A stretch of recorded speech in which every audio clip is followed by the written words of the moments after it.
គ្រប់5ពាន់ប្រសាទទៅមុខទើបបានរៀបចំការប្រតិបត្តិនៃការហូបចូលព្រះពុទ្ធសាសនាទៅតាមដីសវណ្ណភូមិជាដើមនឹងគឺជាការសិក្សាច្រានពោលថាពាក្យណាល្អគួរយកពាក្យណាមិនដែលត្រូវរៀបចំទេ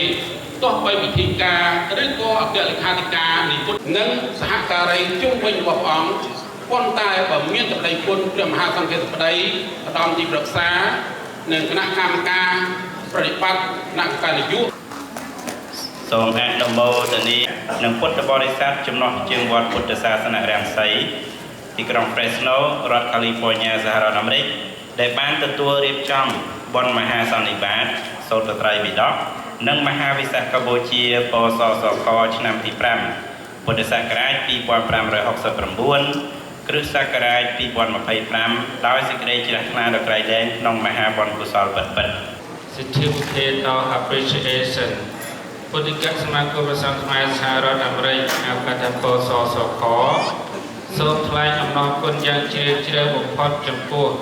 ព្រះសមេធាវីសាយបុនថនជាព្រះចៅអធិការវត្តពុទ្ធសាសនរាំងសីទីក្រុង Fresno រដ្ឋ California សហរដ្ឋអាមេរិកដែលបានដឹកនាំពុទ្ធបរិស័ទជិតឆ្ងាយរៀបចំបុណ្យមហាសន្និបាតសូត្រត្រៃបិដកនិងបុណ្យមហាវិសាខបូជាកសសខឆ្នាំទី5ពុទ្ធសករាជ2569គ្រិស្តសករាជ2025ដោយសេចក្តីជ្រះថ្លាដ៏ក្រៃលែងតែមកខ្ញុំបែរមុខមើលកាមេរ៉ាតិចបើសូមអនុមោទនារាំងស្មៃពណ៌ដូចជើងហង្ការមានដាត្រង់យ៉ាចាប់យកបានឲ្យយ៉ាងសាមានស៊ីបដូរជីវិតរាំងស្មៃពណ៌ផ្លេកពុនរាយកាជាទុនសាយនាងសោមបណ្ឌិត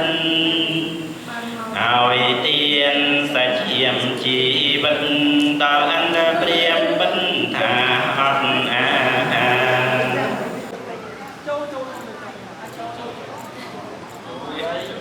មួយពីរបី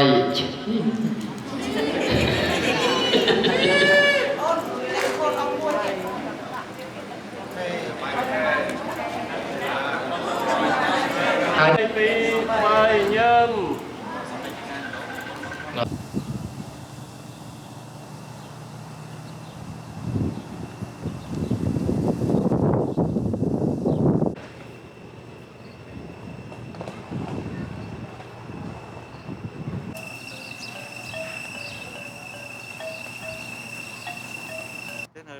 នៅរដ្ឋ Tennessee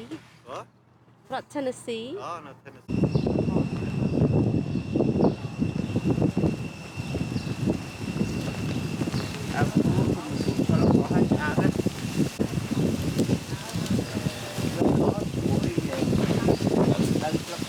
អូហ្នឹងឯងវាខ្យល់ហ្នឹង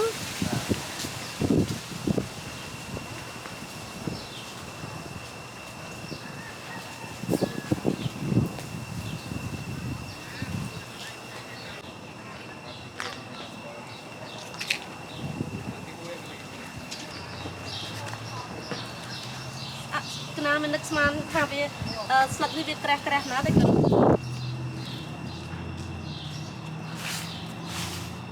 ្លឹកនេះមានក្លិនណាទេគាត់2 3 4 5 6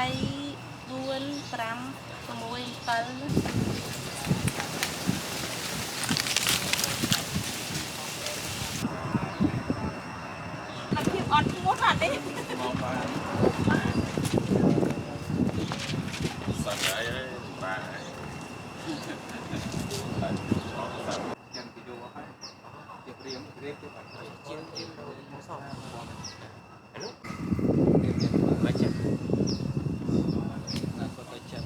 ខ្ញុំរួចថតឲ្យកំពុងសិក្សាការងារអន្តរជាតិមកពីអាមេរិកភាគខាងខ្សែខាងត្បូង South East north ខាងជើងអញ្ចឹង ខាងជើង នេះខាងត្បូង កណាកណា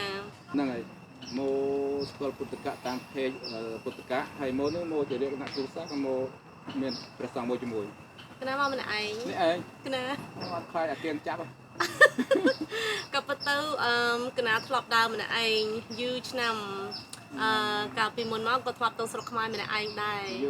កណាសុខចិត្តចំណាយពេលវេលាមកជិះចន្ទហោះមកដល់នេះបានមកតែ2ថ្ងៃទេ ចូលរួមផ្ទាល់ កណាមកចូលរួមផ្ទាល់ ដល់ថ្ងៃអាទិត្យថ្ងៃច័ន្ទទៅវិញ ទៅវិញយប់នេះហ្នឹងទៅវិញ 2-3 ម៉ោងទៀត អូឡើងនៅ Fresno ឡើងនៅ Fresno ទៅ Georgia ទៅ Atlanta បងប្អូនហើយបងបានចូលរួមផ្សព្វផ្សាយថាយើងខ្មែរស្លាញ់ខ្លួនឯងពេលលេខជាតិឲ្យឃើញមិនឃើញមកជុំវិញហ្នឹងស៊ូនដូចជានៅថតអស់ហើយ ហើយមាន តែយកទៅកាត់ថត កណាហើយមានអារម្មណ៍ថានៅរដ្ឋ California នេះហើយជាពិសេសវត្ត Fresno កណាមកដល់ទៅមើលទៅដូចស្រុកខ្មែរមែនតើកណាមានអារម្មណ៍ភ្ញាក់ផ្អើលខ្លាំង ព្រះរាជាចំណាំបាត់ឲ្យខ្មែរ Yes កណា អាកាសធាតុថ្ងៃចេះខ្មែរតែពេលយកអាគៀង កណាហើយមានដើមជានៅរដ្ឋកណាអត់មានដើមត្នោតដើមដូងអីទេនៅនេះមានដើមត្នោតដើមដូងនិងចេកយ៉ាភ្ញាក់ផ្អើលមែនដូចប្រែរូបចឹង ដូចការធ្វើដំណើរទៅដូចមានអារម្មណ៍ដូចធ្វើដំណើរស្រុកខ្មែរដែរការដំណើរចេញពីផ្ទះទៅម៉ោង 12 ថ្ងៃសប្តាហ៍ 12 ថ្ងៃត្រង់ណាដូចគុណហើយមកដល់នេះម៉ោង 11 យប់ជិត 12 ម៉ោងធ្វើដំណើរដោយសាររដ្ឋកណាហើយរដ្ឋ California វាខុសគ្នាម៉ោងដែរហើយគិតចំបូកជាមួយម៉ោងសម្រាប់ delay នៅរដ្ឋ Utah 4 ម៉ោងមកដល់នេះយប់ជ្រៅដូចទៅស្រុកខ្មែរអញ្ចឹងកណាថាលើក្រោយកណាប្រហែលយក flight early ពេលព្រលឹមដើម្បីមកដល់នេះពេលថ្ងៃណាពេកឈ្មោះហើយ ប្រាប់តិច វត្តច្រើន វត្តអីដែរនេះកូន លោកនៅវត្តច្រើនពេក អូនៅវត្តច្រើនពេក ស្មាននៅវត្តសម្បូរមី សម្បូរមានផ្លាប់លឺ នេះអើយផ្លែលៀបឡើងមកខាងសៀមរាប អរិកនៅសៀមរាប នេះស្កាត់នៅលេខផ្លែអត់នៅសៀមរាបខ្មែរសេរី ការពិតប្លែកមែនតង់សៀមរាប តាំងសៀមរាបទៅមកចេញពីស្រុកតាំងពី2005ហើយ ពី រៀនខេត្តតកែវខេត្តកណ្ដាល កណា នៅក្រុងរហូត កណា ភាសាដើមបាត់ទៅអស់ទៅកណ្ដាលហើយក ណានិយាយភាសានេះក្រុងណា កណា ស្មាននៅរៀនសនុរាជភ្នំពេញ អូនៅពុតកាស អត់មានធនធានត្រូវរៀនបងថ្លៃ កណា មិនចង់រៀនតែមេភាររាប់បងលុយឲ្យប៉ុន្តែកាន់នោះគុកឈឺទៅអត់បានមករៀន កណា 2015ដែរ កណា ឥឡូវនៅស្រុកវិញទៅក៏ចេះខ្មែរដែរ កណាធ្លាប់ពង្រៀននៅសាលាបញ្ញាសាស្ត្រ 3 ឆ្នាំ ឆ្នាំណា កណានឹកមែនតើនៅកូនសាស្ត្រ ឆ្នាំណា ឆ្នាំ2015ទៅដល់2018ពេលហើយទៅត្រឡប់មកវិញហើយទៅចប់ COVID ចប់អីទៅអត់ទៅបានត្រឡប់ទៅស្រុកខ្មែរវិញទេ បញ្ញាពុទ្ធពេញ នៅសាខានៅនរោត្តមនៅក៏មានតែជិតមានឯករាជ្យធ្វើការនៅក្នុងចាមដែរហើយធ្លាប់និយាយលេងមួយលើកចេះអី អង្គការ ធ្វើការនៅអង្គការតាមពុទ្ធសាសនាដែរ អង្គការពុទ្ធសាសនា ក៏ពុទ្ធវាជាពុទ្ធសាសនាខាងអភិវឌ្ឍសង្គម ឆ្នាំទៅតាម អូនឹងកាលណាយូរណាស់ហើយតែគុនកាល2010 11 មួយជាប់កូវីដនេះមកអីមកទី visit ទេសចរក៏មក អត់ទេកណាចង់និយាយថាពេលត្រឡប់មកពីស្រុកខ្មែរវិញទៅអត់បានត្រឡប់ទៅស្រុកខ្មែរវិញដោយសារចប់ COVID 2 3 ឆ្នាំហ្មងមានន័យថាគេពេលហ្នឹងគេដាក់ restriction ឲ្យយើងធ្វើដំណើរហើយរងថ្ងៃកណាក៏មើលបណ្ដាយដែរហើយគាត់ចាប់ហើយអញ្ចឹងទៅវិញអត់បាន បណ្ដាយនៅ Tennessee ប៉ុន្តែការទៅរៀនមិននៅនោះតែខាង ម្ដាយកណាហើយម៉ែយកទៅនៅស្រុកខ្មែរនៅភ្នំពេញហើយបរៀននៅហ្នឹង ប៉ុន្តែធំនៅកាត់ក្តីនៅអាមេរិកទេ កណាមកដល់អាយុ3ឆ្នាំ នៅជំរុំ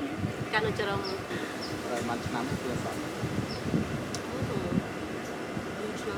2ឆ្នាំ អត់គួរ អត់ជាយើងលេបវារៀងរាល់ឆ្នាំ ទីណាបងសម្ពុកនេះណាមួយតើណាទីណាទៀត ជិះពួកនោះសាសក់កណាវាសម្បូរទៅរៀបទៅមិនដែរទេគុន ក្រាស់ដែរទៅបាត់ក្រាស់ តែគុនទៅថាកណាជិះកូនខ្មែរទៅមានសក់ខ្មៅវេ អូនេះទៅណា មិនថាអី អូខេតែថាមិនឃើញថាតែយើងជិះកូនខ្មែរគួរឲ្យមានសក់ខ្មៅដូចសក់ធម្មជាតិយើង ខាង ទៅជាមួយអង្គណា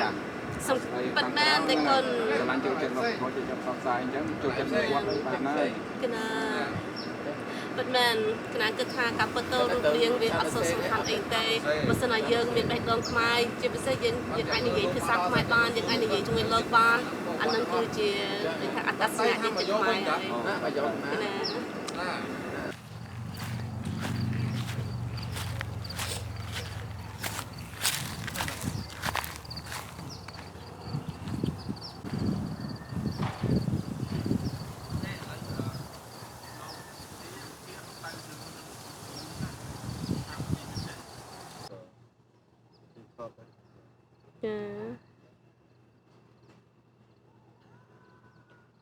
លុយមានដាក់តង់